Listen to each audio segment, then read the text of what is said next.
Слично како и повозрастните фудбалери и најмладите кои се напреваруваат во јуниорската и детската фудбалска лига, успешно ги превршија подготовките, а викендов ќе го продолжат пролетниот дел од правенството.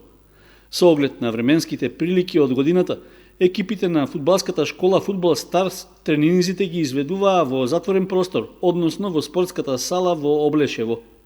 Според шефот на стручниот штаб на Фудбал Старс Симеончо Митев, нашите млади фудбалери се добро подготвени пред предизвиците што ги очекуваат во вториот дел од овогодишната напреварувачка сезона. Првото пролетно коло ќе се одигра престојниот викенд.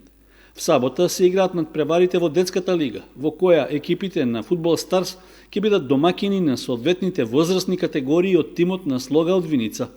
Се работи за соседско дерби кое секогаш привлекува интерес, посебно што виничани на крајот од првиот дел беа второпласирани, веднаш зад нашиот тим кој беше есенски шампион.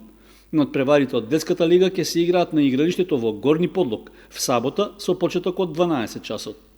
За внедела пак е најавен почеток на пролетниот дел од првенството и на јуниорската југоисточна лига, во која Фудбал Старс исто така ќе биде домакин на соодветната екипа на Виничка Слога. Средбата исто така ќе се игра во Горни Подлог, а почетокот е закажан за во 15 часот.